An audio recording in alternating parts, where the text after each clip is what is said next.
আসসালামু আলাইকুম ও রহমাতুল্লাহ। রমজানে আল্লাহকে খুশি করার 10টি আমল।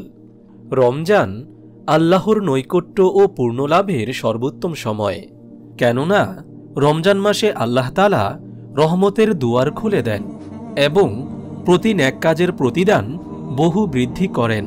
আল্লাহকে খুশি করার 10টি আমলের বর্ণনা এই ভিডিওতে উল্লেখ করা হলো। তা হল নম্বর 1, ফরজ রোজা রাখা। আবু হুরায়রা রাদিয়াল্লাহু তাআলা আনহু থেকে বর্ণিত, রাসূল সাল্লাল্লাহু আলাইহি ওয়াসাল্লাম বলেন, যে ব্যক্তি বিশ্বাস ও নিষ্ঠার সঙ্গে রমজানের রোজা রাখে তার আগের পাপ ক্ষমা করা হয়। সহিহ বুখারী হাদিস নম্বর 1901। নম্বর 2, তাহাজ্জুদ আদায়। আয়েশা রাদিয়াল্লাহু তাআলা আনহা থেকে বর্ণিত, রমজানের শেষ দশকে রাসূল সাল্লাল্লাহু আলাইহি ওয়াসাল্লাম রাত জেগে ইবাদত করতেন, তার পরিবারকে ডেকে দিতেন এবং লুঙ্গি শক্ত করে বেঁধে নিতেন। সহিহ বুখারী হাদিস নম্বর 2024। নম্বর 3, বেশি পরিমাণে দান করা। আব্দুল্লাহ ইবনে আব্বাস রাদিয়াল্লাহু তাআলা আনহু বলেন, রাসূল সাল্লাল্লাহু আলাইহি ওয়াসাল্লাম ছিলেন সর্বশ্রেষ্ঠ দাতা। রমজানে তিনি আরও বেশি দানশীল হতেন যখন জিবরাইল আলাইহিস সালাম তার সঙ্গে সাক্ষাৎ করতেন। সহিহ বুখারী হাদিস নম্বর 3554। নম্বর 4, কোরআন তেলাওয়াত করা। ফাতেমা রাদিয়াল্লাহু তাআলা আনহা থেকে বর্ণিত, তার পিতা তাকে বলেছেন, প্রতি রমজানে জিবরাইল আলাইহিস সালামকে একবার কোরআন তেলাওয়াত করে শোনাতেন, কিন্তু মৃত্যুর বছর তিনি তাকে দুবার কোরআন শোনান। সহিহ বুখারী হাদিস নম্বর 6285। নম্বর 5, উত্তম চরিত্র অর্জন। আবু হুরায়রা রাদিয়াল্লাহু তাআলা আনহু থেকে বর্ণিত, আল্লাহর রাসূল সাল্লাল্লাহু আলাইহি ওয়াসাল্লাম বলেছেন, রোজা ঢাল স্বরূপ, সুতরাং অশ্লীলতা করবে না এবং মূর্খের মতো কাজ করবে না। যদি কেউ তার সঙ্গে ঝগড়া করতে চায়, তাকে গালি দেয়, তবে সে যেন দুবার বলে, আমি রোজাদার। সহিহ বুখারী হাদিস নম্বর 1894। নম্বর 6, রোজাদারকে ইফতার করানো। রোজাদার ব্যক্তিকে ইফতার করানো রমজানের একটি বিশেষ আমল।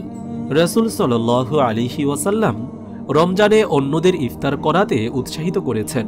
তিনি বলেন, যে ব্যক্তি কোনো রোজাদারকে ইফতার করাবে সে ওই রোজাদারের সমপরিমাণ সওয়াব পাবে, আর রোজাদারের সওয়াবও কমানো হবে না।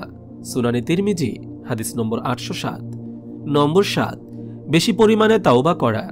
মহান আল্লাহ তাআলা তাওবাকারীকে ভালোবাসেন। আল্লাহ তাআলা রমজানে বহু সংখ্যক মানুষকে জাহান্নাম থেকে মুক্তির ঘোষণা দিয়েছেন। রমজানে বেশি বেশি তাওবা করা আবশ্যক। এছাড়া রাসূল সাল্লাল্লাহু আলাইহি ওয়াসাল্লাম বলেন, ওই ব্যক্তির নাক ধুলোমলিন হোক যার জীবনে রমজান মাস এলো কিন্তু তাকে ক্ষমাপ্রাপ্ত না করেই তা অতিবাহিত হয়ে গেল।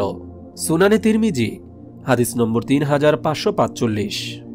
নম্বর 8, কদরের রাতে ইবাদত করা।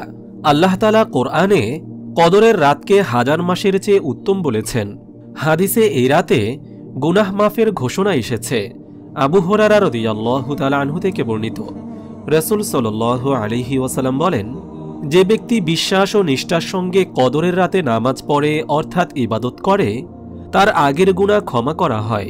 সহিহ বুখারী হাদিস নম্বর 1901। নম্বর 9, আত্মীয়তার বন্ধন দৃঢ় করা। রাসূল সাল্লাল্লাহু আলাইহি ওয়াসাল্লাম বলেন, যে ব্যক্তি প্রতিদান দেয় সে আত্মীয়তার হক রক্ষাকারী নয়, বরং আত্মীয়তার হক রক্ষাকারী সে ব্যক্তি যে আত্মীয়তার সম্পর্ক ছিন্ন হওয়ার পরও তা বজায় রাখে। সহিহ বুখারী হাদিস নম্বর 5991। নম্বর 10, সময় মতো নামাজ পড়া। আব্দুল্লাহ ইবনে উমর রাদিয়াল্লাহু তাআলা আনহু থেকে বর্ণিত, রাসূল সাল্লাল্লাহু আলাইহি ওয়াসাল্লাম একদিন নামাজ নিয়ে আলোচনা করেন। তিনি বলেন, যে ব্যক্তি নামাজ সংরক্ষণ করবে, নামাজ তার জন্য কিয়ামতের দিন আলো, সাক্ষী ও মুক্তির কারণ হবে। মুসনাদে আহমদ হাদিস নম্বর 6576। মহান আল্লাহ তাআলা আমাদের সবাইকে আল্লাহর প্রিয় হওয়ার তৌফিক দান করুন। আমিন।